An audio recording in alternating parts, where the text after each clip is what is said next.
Padang bukan hanya tentang rumah makan Padang, jam gadang, atau rendangnya saja.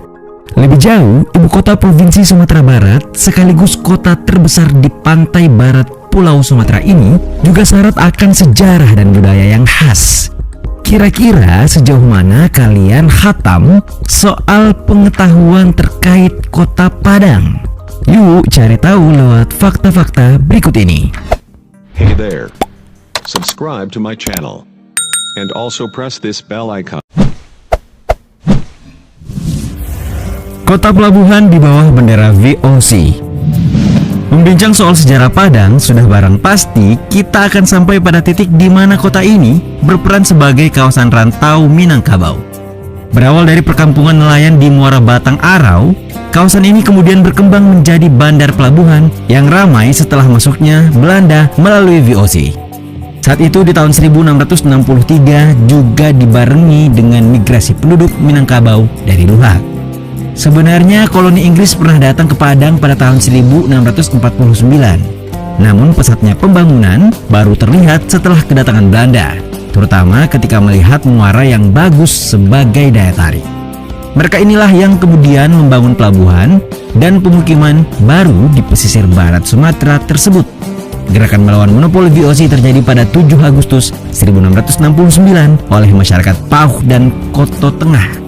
Nah, tanggal inilah yang ditetapkan sebagai hari jadi kota Padang di kemudian hari. Sayangnya pergerakan tersebut dapat diredam oleh VOC dan setelahnya Padang menjadi daerah yang kerap menjadi rebutan bangsa Eropa lainnya.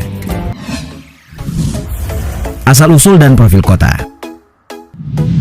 Bersumber pada artikel yang dirilis padangkita.com, nama kota Padang memiliki 3 versi berbeda jika ditilik dari asal-usulnya. Pertama, hal ini merujuk pada topografinya yang mana dalam bahasa Indonesia, Padang mengacu pada tanah yang datar dan luas. Hal ini cocok dengan wilayah Padang yang memang berupa dataran rendah dan dikelilingi bukit-bukit yang tidak terlalu tinggi. Kedua, diambil dari nama Gunung Padang, sebuah bukit rendah yang ada di selatan kota Padang. Serta yang ketiga, nama Padang berasal dari perantau Minangkabau. Mereka ini menyebut pedang sebagai Padang, sebuah benda yang ditemukan pertama kali oleh perantau dari Aceh bersama dengan benda lainnya seperti meriam kecil, pisau, dan serpihan porselin. Secara geografi, Padang memiliki luas wilayah 693,66 km persegi, yang mana lebih dari separuhnya berupa hutan lindung. Dan berdasar pada data Badan Pusat Statistik tahun 2021, kota ini memiliki jumlah penduduk sebanyak 909.040 jiwa. Setelah keluarnya peraturan pemerintah nomor 26 tahun 2011 pada tanggal 18 April 2011, secara resmi pusat pemerintahan kota Padang dipindahkan dari Kecamatan Padang Barat ke Kecamatan Kota Tengah. Dipimpin oleh seorang wali kota, saat ini jabatan tersebut dijabat oleh Henry Septa. Ekonomi dan pariwisata. Sudah sejak lama kota Padang dikenal sebagai kota pelabuhan. Karenanya sejak abad ke-19 daerah asal legenda Malin Kundang tersebut telah mengalami pertumbuhan ekonomi yang cepat, terutama didorong oleh tingginya permintaan kopi dari Amerika. Hal ini pula lah yang melatar belakangi berdirinya salah satu cabang JVC Bank pada tahun 1864. Di mana bank yang dimaksud bertanggung jawab terhadap mata uang di Hindia Belanda serta telah mengikuti standar selaras dengan yang ada di negara Belanda. Kemudian diikuti kemunculan bank simpan pinjam pada tahun 1879 menjadi bukti nyata tingginya tingkat peredaran uang di kota itu. Sementara pada sektor pariwisata, melalui rilis Sumatera Bisnis, kota Padang menargetkan 5 juta wisatawan sepanjang tahun 2021 ini. Sebagai pilihan, ada banyak wisata pantai di sana. Satu di antaranya adalah Pantai Air Manis di Kecamatan Padang Selatan, tempat batu Malin Kundang dapat kita temukan. Ada pula Pulau Pasumpahan yang bahkan disebut sebagai Maldivesnya Sumatera Barat, dan masih banyak lagi.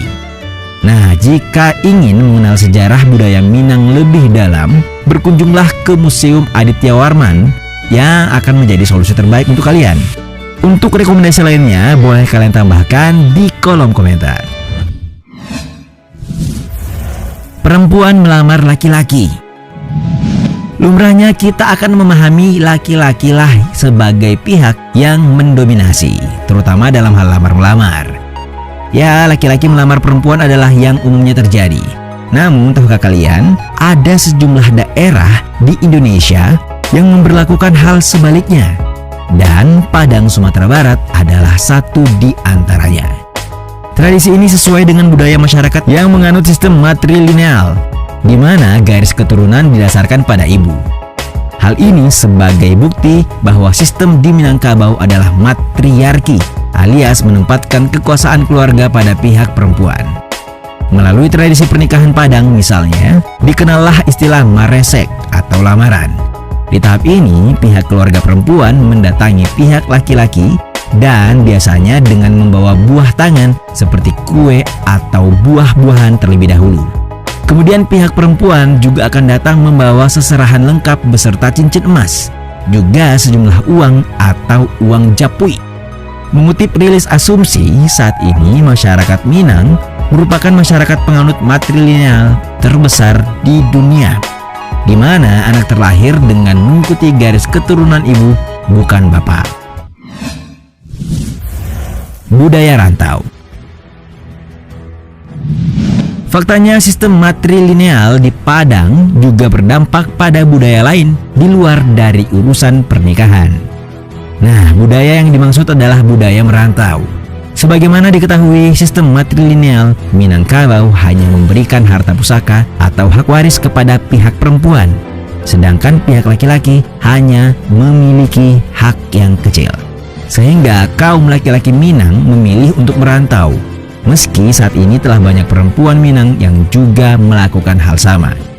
Bahkan sebuah pepatah Minang mengatakan, "Karatau tumbuh di hulu, babuah babungo alun, merantau bujang dahulu di rumah baguno alun." Pepatah ini sekaligus menegaskan bahwa anak laki-laki yang masih bujangan atau belum menikah tidak memiliki peran atau posisi dalam adat. Karena belum memiliki pengalaman, maka merantau dianggap sebagai solusi untuk itu. Mereka juga berkeyakinan bahwa semakin jauh merantau, maka semakin banyak pula pengalaman yang didapatkan. Sehingga dapat disimpulkan bahwa seperti yang diurai dalam rilis history.id, merantau bagi masyarakat Minangkabau bukan hanya tentang faktor ekonomi. Lebih dari itu, perantau adalah jalan untuk menemukan jati diri bagi mereka.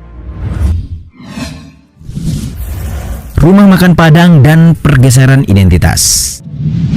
Apakah kalian penyuka nasi Padang? Jika iya, sepertinya fakta yang satu ini akan menarik bagi kalian. Faktanya, siapa sih yang tidak suka nasi Padang? Bahkan berdasarkan sebuah survei pada 2017, ikon nasi Padang yakni rendang disebut-sebut sebagai makanan terenak di dunia, disusul oleh nasi goreng di peringkat 2. Nasi Padang sendiri merupakan sebutan bagi makanan khas Minangkabau yang dibeli di restoran khusus yang biasanya dimiliki dan dikelola oleh orang Minangkabau. Untuk selanjutnya, kita kenal dengan nama Rumah Makan Padang. Profesor Gusti Asnan, sejarawan Minangkabau di Fakultas Ilmu Budaya Universitas Andalas, bercerita mengenai sejarah Rumah Makan Padang melalui wawancara dengan BBC. Menurut penuturnya, sebutan Rumah Makan Padang merupakan penamaan kontemporer bagi restoran Minangkabau yang mulai populer pada akhir tahun 1960-an. Lalu, mengapa kata Minangkabau berubah menjadi Padang? Ternyata ini tidak terlepas dari perubahan identitas yang dilakukan oleh orang-orang Minangkabau menyusul pemberontakan Pemerintahan Revolusioner Republik Indonesia atau PRRI di Sumatera Barat.